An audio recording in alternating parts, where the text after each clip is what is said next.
Today we're joined by Dr. Lee Salter, the writer behind the Secret City documentary, which is all about the City of London Corporation, the governing body of the 1 square mile that is home to the UK's financial industry. Dr. Lee Salter, thank you very much for joining us today. Can you tell me what the City of London Corporation is and what it does?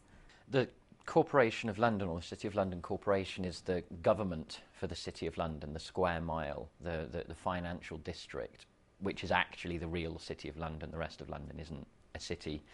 And its role is to basically lobby for the city. But the thing is, the city's been taken over by financial interests and banks. So the corporation's actual role has become to lobby nationally, regionally, internationally for the banks located in the City of London and the financial interests that it embodies. The title of the documentary is Secret City. What's so secret about what it does?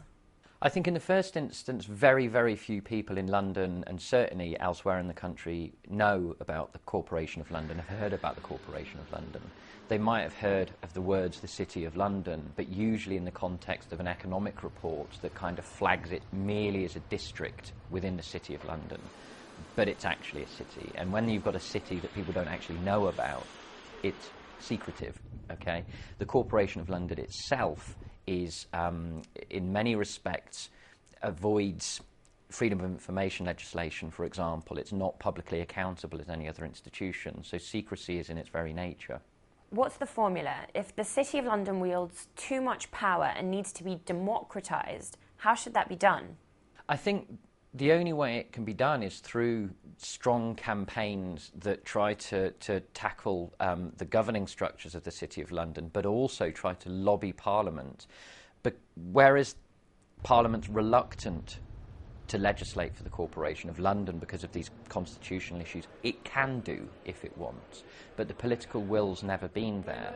And so really every MP from London, whether Conservative, Labour or Liberal Democrat, should be lobbying for change, because if the vast wealth held by the Corporation of London were integrated to the rest of London, it would be a very different city, and the poverty you see here would probably be eradicated with that money. Do you feel that the City of London Corporation would be morally exonerated if they did more to help the poorer boroughs around them?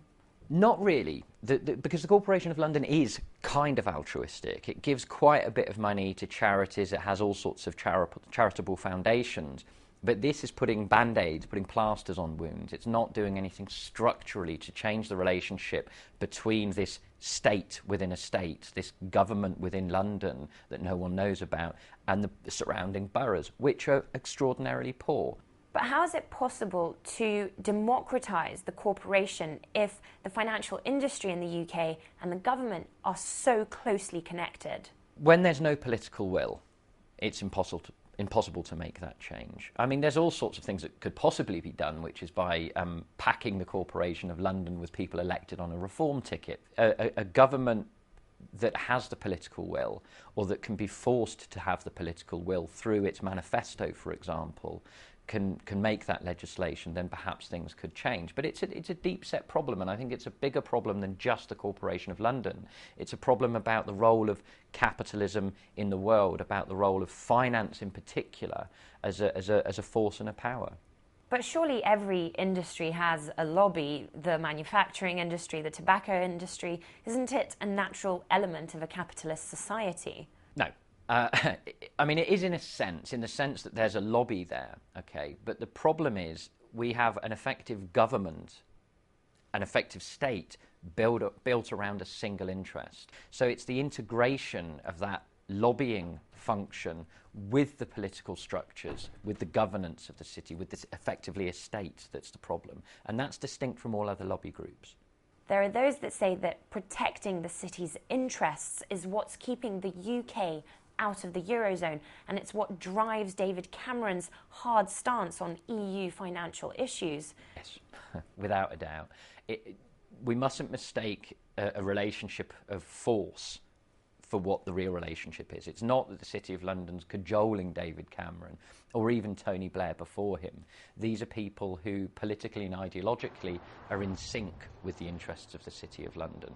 But without a doubt, British policy in relation to the euro, in relation to the European Union, in relation to things like the financial transaction tax, is about the interests of the City of London as a particular interest. And that interest has damaging effects on other sectors of the British economy. No one seems to have been prosecuted in the US or in the UK for what led to the global financial crisis back in 2008 or for the interest rigging scandals here in the UK. Why do you think that is? Because there's a rich network of association between bankers, lawyers, judges, politicians. I mean, this is a network of people who do each other favours, rub each other's backs, and so on and so forth.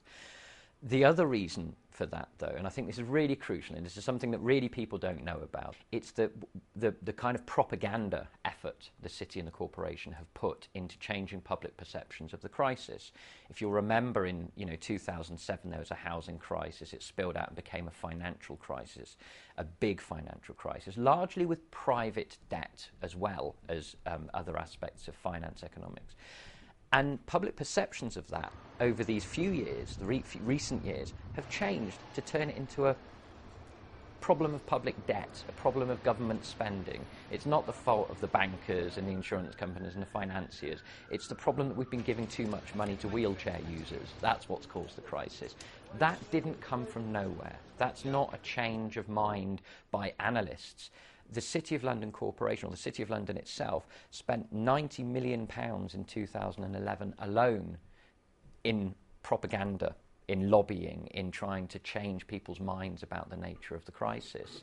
And this is one of the reasons attention's been taken away from that, and it's other people who are being punished. A senior Bank of England official recently said that the Occupy movement was both morally and intellectually right in its attack on the international banking system. Do you think what's happened is going to bring about lasting changes to the sector? I don't think there have been changes. I mean, there have been some one way, but most of them have been the other way. We've heard of reductions in corporation tax. They've avoided the Tobin tax, this financial transaction tax. They have now reconsolidated their power. I don't think anything has happened in this country to stem the power of the banks. In fact, quite the opposite. They've got away with it. They've got away with one of the biggest kind of financial crimes in human history. London is now one of the 3 command centres of the global economy. That wouldn't have been possible without the City of London. Germany's a much more powerful economy than the British economy, but they haven't got any pockets of undemocratic, nepotistic rule, which is untouched by the German government. Lord Glassman, Maurice Glassman, has long argued for the rest of London, the whole of London, to be incorporated. The City of London has always resisted expansion to allow the rest of London to be part of it.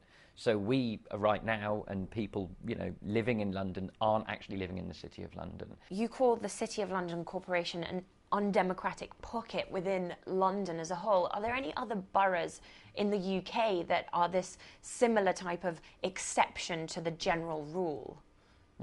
No, there's nothing like the Corporation of London. I don't think anywhere in the world. I mean, there are some anomalies we know of, like the Vatican and so on, but they're very, very distinct, and we know about them. The whole point of the Corporation of London is people don't know about it. People don't know what it does. They don't know about its role. As the financial crisis continues, the media is increasingly hungry and searching for people to pin the blame on for the country's woes.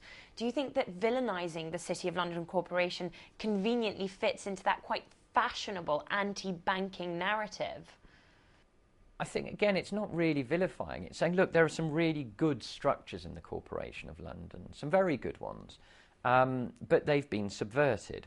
And I think when you've got an institution that's been taken over by particular interests, whether it's finance or football, if football runs the country, that's probably a problem too. And I think that if we shy away from asking questions about these institutions, if we shy away from trying to shine a light on them, then we're doing a disservice not just to ourselves, but to the rest of the country and indeed the world. I think the whole point of living in a system that's supposed to be democratic is that we're supposed to be able to shine a light anywhere. And the more we hear that it's a form of bullying or a form of unfair attention, the more we're probably doing the right thing. What's the response to the film been like? I know that you recently had a screening in the House of Commons.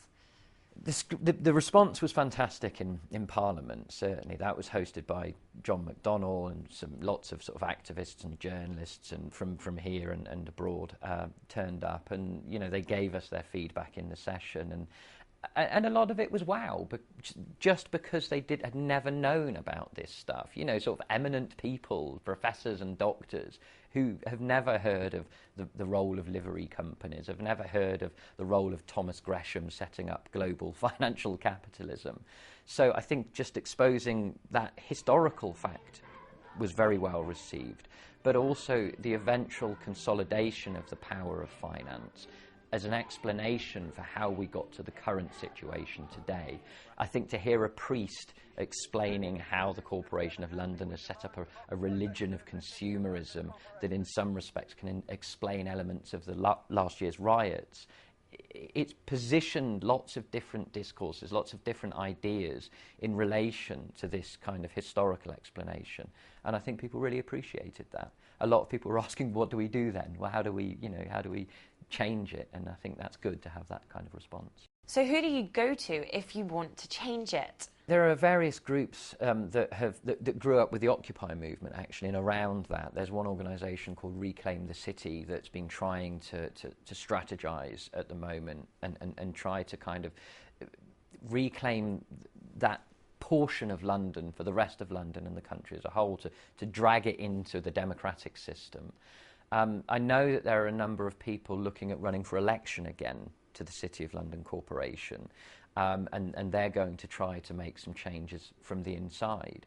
But it requires, the media, the press to start paying attention to this, not just to have finance stories on the back page shoved away for business people to read. These things are relevant to our lives. If the Sun newspaper's got a number of readers who have lost their jobs, they need to start thinking about why those people have lost their jobs and how the economy is dominated by finance, and tell this story to their readers, because that change will benefit them. Dr. Lee Salter, thank you very much. Thank you.